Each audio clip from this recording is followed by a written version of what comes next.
U.S. stocks sold off on concerns over a strengthening dollar, Turkey's currency crisis, and global trade tensions. Invesco's Christina Hooper. What we've known about the U.S. for decades is it has acted as something of a lifeguard and deliverer of first aid to emerging markets countries. Think about the Latin American debt bailout of the 80s. We called those bonds Brady bonds because the U.S. Treasury had so much to do with that bailout.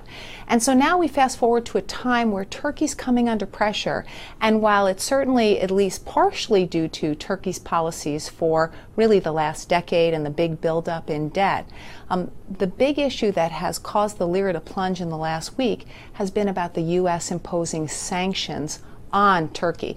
And so that really is a cautionary tale about the U.S. and what it may do to actually be a disruptor as opposed to that lifeguard for emerging markets. Shares of Macy's tumbled.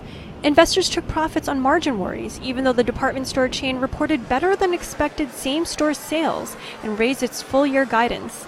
Tesla fell.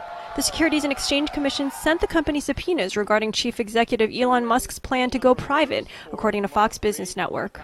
Canopy growth soared after Corona beer maker Constellation Brands said it's upping its stake in the cannabis producer. In economic news, retail sales rose more than expected in July, while farm productivity rose at its fastest rate in over 3 years.